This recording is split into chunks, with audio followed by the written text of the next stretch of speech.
Students, अब तक हम बात कर रहे हैं कि कंटेंट एसईओ के लिए और गूगल के लिए बड़ा ज़रूरी है। लेकिन कंटेंट है क्या?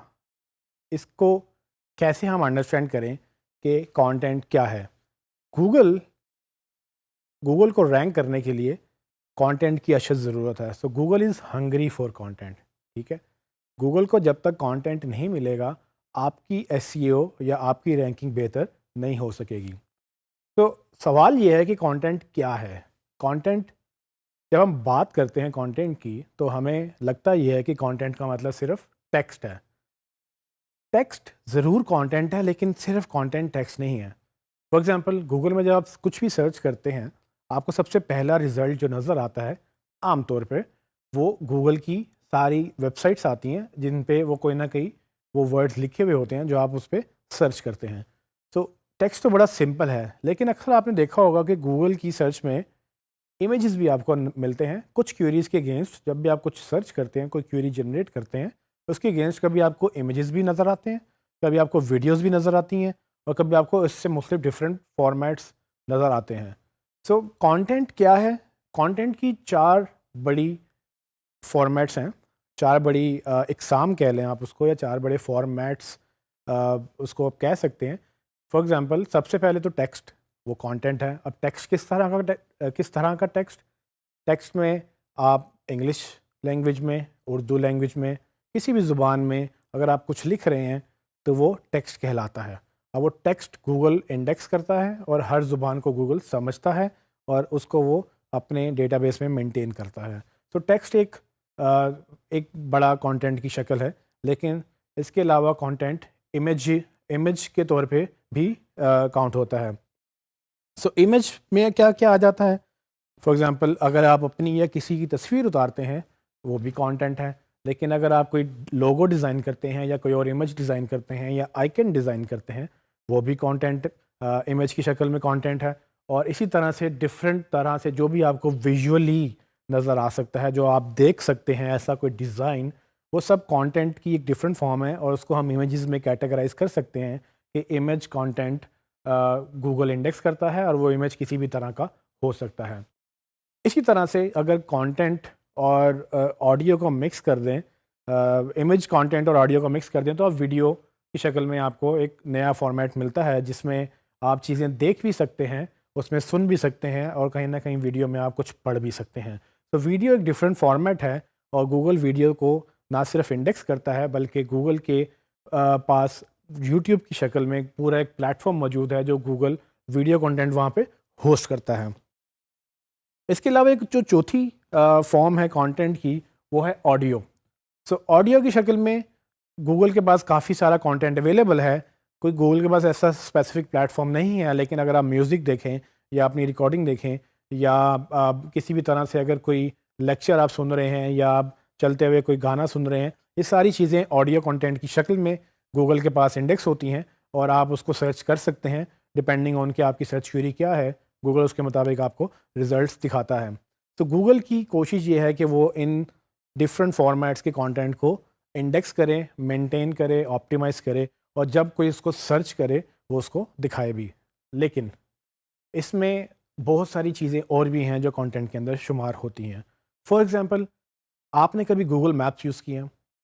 अगर आपने गूगल मैप्स यूज़ किए हैं, तो ना तो वो टेक्स्ट है, ना तो वो वीडियो है, ना तो वो ऑडियो है।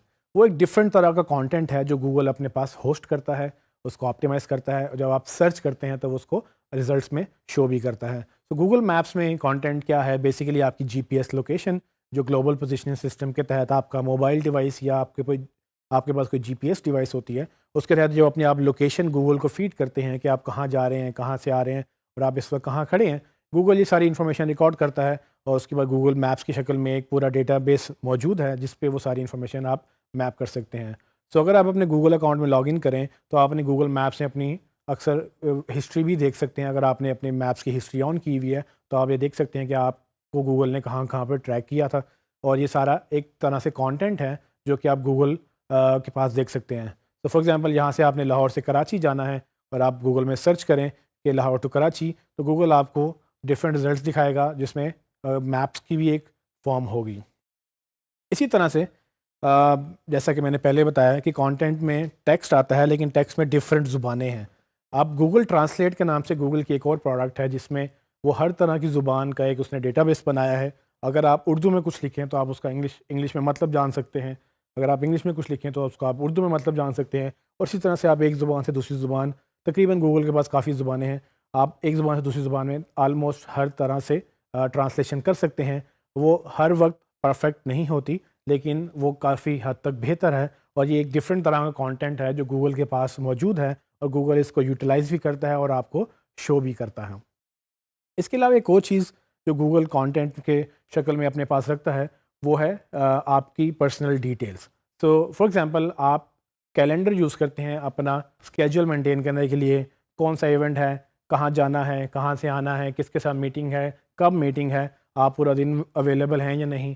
ये वो एक और कंटेंट है जो गूगल मैनेज करता है। और इसी तरह से ये सब कंटेंट जब गूगल के पास है, उसकी बेस पे गूगल इंफॉर्मेशन जनरेट करता है, और इंफॉर्मेशन की बिना पर वो आपको हेल्प भी करता है। और उसको हेल्प करने का तरीका गूगल असिस्टेंट के नाम से एक प्रोग्राम है जो आपके मोबाइल में, या अगर आप गूगल डेस्कटॉप पे यूज़ करें तो गूगल असिस्टेंट के तहत आप गूगल से सवाल पूछ सकते हैं अपनी ज़ुबान में, उर्दू में भी और इंग्लिश में भी, और आप उनसे गूगल आपको उसका जवाब देगा। और ये सब गूगल इंफॉर्मेशन इकट्ठी करता है डिफरेंट जगहों से। So how can I help you? Hi, I'm calling to book a women's haircut for a client. I'm looking for something on May 3rd. Sure, give me 1 second. Mm-hmm. Sure, what time are you looking for around? At 12 p.m. We do not have a 12 p.m. available. The closest we have to that is a 1:15. Content के अंदर एक चीज़ समझना बहुत ज़रूरी है कि content different frequency से different importance के साथ कभी बढ़ता है, कभी कम होता है। फ्रीक्वेंसी मतलब पहले टेक्स्ट बहुत ज़्यादा लिखा जाता था, अब लोग, चूँकि मोबाइल बहुत आम है, कैमरा बहुत आम हो गया है, अब विजुअल कंटेंट बहुत ज़्यादा है। लोग बहुत जल्दी वीडियो बना लेते हैं, बहुत जल्दी इमेज बना लेते हैं। जहाँ पर आपने एक पूरा आर्टिकल लिख के एक बात समझानी होती है, वहाँ पर एक इमेज दिखा के आप वो बात समझा सकते हैं। तो ये वो कंटेंट है जो गूगल अब चूँकि डिवाइसेस बहुत आम हो गई हैं, तो अब वो कंटेंट बड़ा, वो इमेज वाला कंटेंट, जो विजुअल कंटेंट जिसे आप कह सकते हैं, वो बड़ा आम हो गया है।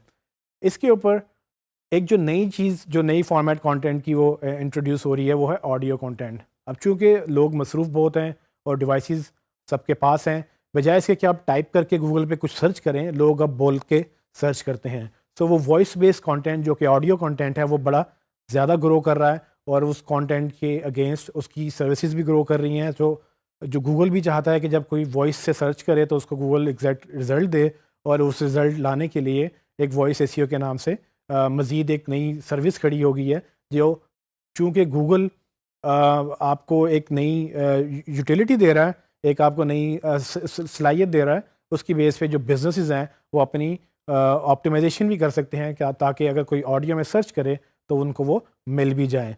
इस पे हम मज़ीद बात करेंगे, ऑडियो कंटेंट की बेस पे हम वॉइस एसईओ कैसे कर सकते हैं।